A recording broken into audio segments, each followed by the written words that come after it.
ओम साई राम। आज ये लीला जो हम कहने जा रहे हैं ये श्री वामन चिंतामन द्वारा सन 1921 11 जुलाई को लिखा गया था।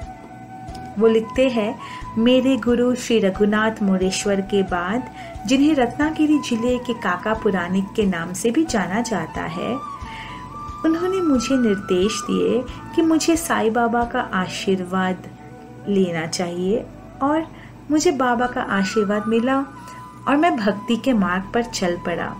मैं ज्ञानेश्वरी को सुनना चाहता था और गुरु की आशीर्वाद से मुझे ज्ञानेश्वर की एक भक्त से मिलने का सौभाग्य प्राप्त हुआ।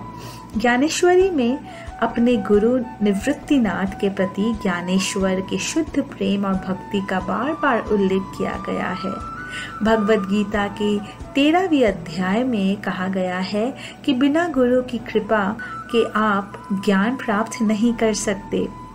मेरे गुरु काका पुराणिक ने समाधि प्राप्त की थी और मुझे उनके द्वारा साईं बाबा की ओर निर्देशित किया गया था और जैसे ही मैंने साईं को देखा, मेरा हृदय गुरु के प्रति प्रेम और भक्ति से भर गया। मेरे प्रेम को देखकर बाबा ने सगुणोपासना नामक पुस्तक को छूकर मुझे आशीर्वाद दिया और अपनी तस्वीर के साथ पुस्तक मुझे लौटा दी। मैं निफट जिले के वकील हूँ। करीब 6 साल पहले जब हमारे गांव में प्लेग आया था तो मैंने अपने परिवार के सभी सदस्यों को रहने के लिए एक बंगला बनवाया था। मैं हर दिन सुबह और शाम बाबा की पूजा करता था। एक रात चोरों ने दक्षिण दिशा की दीवार तोड़ दी। उस दीवार के पास ही बाबा की तस्वीर थी। 4 चोरों में से एक चोर टूटी दीवार से घुसा। मैं गहरी नींद में था, इसीलिए मुझे पता ही नहीं चला कि चोर घुस आया है। उसने खत के नीचे का डिब्बा ले लिया जिसमें 200 रुपए थे। वो नोट और कुछ सिक्के भी थे। उसने ये बक्सा बाहर अपने दोस्तों को दिया। साईं की तस्वीर के पास एक बक्सा था जिसमें सोने के गहने थे 3500 रुपए, कुछ चांदी के बर्तन 500 के आसपास और कुछ दस्तावेज 10,000 के।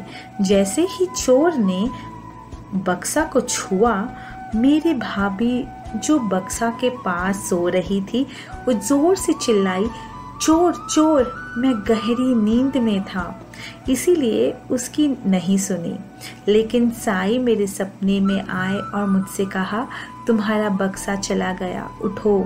मैं तुरंत उठा और एक छड़ी ले ली और चिल्लाया, मारो उसको, जिसका अर्थ है उसे मारो।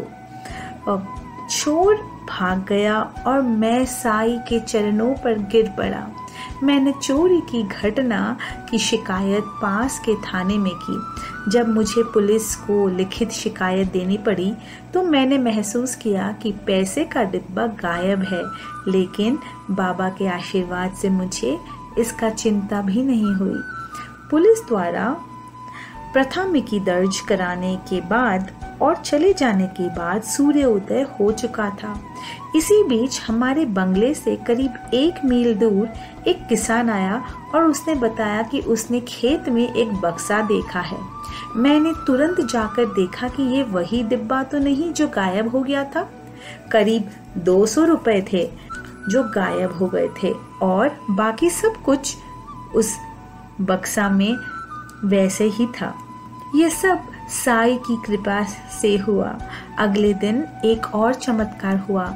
मेरा एक सपना साईं बाबा का था, जहां मैं बाबा के चरणों की मालिश कर रहा था। बाबा के बगल में उनके प्रिय शिष्य अब्दुल और एक अन्य व्यक्ति थे जिन्हें मैंने अपने जीवन में कभी नहीं देखा। वो एक फकीर था जिसका रंग घेउआ था लेकिन बहुत उज्जवल। इस सपने के बाद मुझे शिरडी जाने और साईं बाबा से मिलने की तीव्र इच्छा हुई। मैं उसी शाम ट्रेन से निकला और अगले ही दिन शिरडी पहुंच गया। रास्ते में मैं बाबा से मिला और सड़क पर ही उनके चरणों पे गिर गया। बाबा ने प्यार भरे दिल से मुझे और मेरे साथ के लोगों को गांव जाने के लिए कहा। हम हरि सीताराम दीक्षित के बंगले में जाकर रुके। कुछ देर बाद हम मस्जिद गए और वहाँ मुझे वही फकीर दिखाई दिया जो मैंने सपने में देखा था। उन्हें देखकर मैं चौंक गया और उनके बारे में पूछने पर पता चला कि ये अब्दुल के पहले गुरु थे। क्या ये बहुत बड़ा चमत्कार नहीं है? जिस व्यक्ति को मैंने पिछले रात को स्वप्न में देखा था और जिसके बारे में मुझे कुछ भी पता नहीं था, वही व्यक्ति साईं बाबा के पास शिरडी में मौजूद था। तीसरा चमत्कार ये था कि कोपर गांव से एक ब्रह्मचारी मेरे घर आकर मेरे बारे में पूछ रहा था। वो 3 दिन हमारे साथ रहे और हमारे पूरे प्रेम और भक्ति के साथ बाबा के भजन और पूजा की। जाते समय उन्होंने कहा, बाबा के आशीर्वाद से आपके घर से लूटा गया धन आपको वापस मिल जाएगा। कुछ महीने बाद लूटे गए नोट एक मारवाड़ी के घर में मिले जो लूट का माल खरीदता था। चारों चोरों ने स्वीकार किया कि वे नोट मेरे घर से लूटे गए थे और 200 के नोटों में सिर्फ 65 नोट हमारे साबित हुए और पुलिस मेरे घर आए और मुझे लौटा दी। ये सब बाबा का ही लीला है। दिव्य संदेश। इस कड़ी में हम एक भक्त के 3 अनुभव देखते हैं। बाबा यहाँ कहते हैं कि गुरु सर्वव्यापी है और एक बार जब भक्त पूरी तरह से आत्मसमर्पण अपने गुरु की तरफ कर देता है तो गुरु हमेशा उनका मार्गदर्शन करता है और उनका ध्यान रखता है। जैसे कछुआ अपने दृष्टि से अपने बच्चों की देखभाल करता है, वह कछुआ अपने बच्चों को ना ही खिलाता है और ना ही ले जाता है। उन्हें वो माँ कछुआ केवल अपने रूप से ऊर्जा संचारित करता है, संवाद करता है और उनकी सुरक्षा करता है। पहले अनुभव में यह कहा गया है कि एक बार जब भक्त गुरु के प्रति समर्पण कर देता है तो गुरु उसे पूरी तरह से संभाल लेता है और तब जब गुरु अवतार समाप्त हो जाता है तब वो गुरु भक्त को दूसरे गुरु को सौंप देता है जो उस भक्त को ले जाएगा भक्ति मार्ग पर और उसे प्रबुद्ध करने के लिए मार्गदर्शन कराता है। हमें ये समझने की जरूरत है कि सच्चा गुरु एक बार जो भक्त को स्वीकार कर लेता है तो उसे कहीं नहीं जाने देता। वो हमेशा अपने नजरों के सामने अपने भक्तों को रखता है।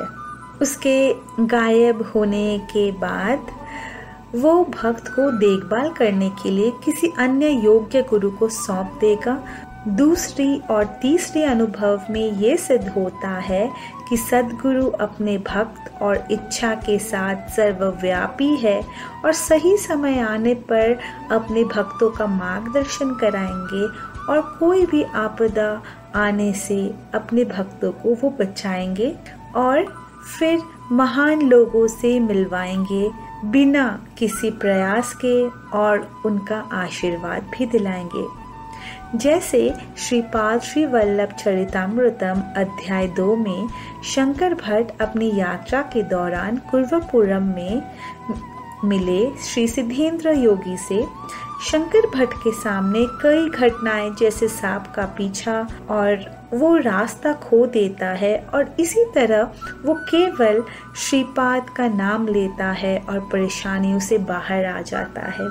यहाँ भी श्री सिद्धेंद्र योगी कहते हैं कि गुरु की इच्छा और मार्गदर्शन के बिना कुछ भी हासिल नहीं हो सकता। महान और प्रबुद्ध गुरु और आध्यात्मिक ऊर्जा वाले स्थानों की यात्रा नहीं कर पाएंगे जो भक्त की मदद करते हैं और उन्हें आत्मज्ञान की यात्रा की ओर ले जाता है।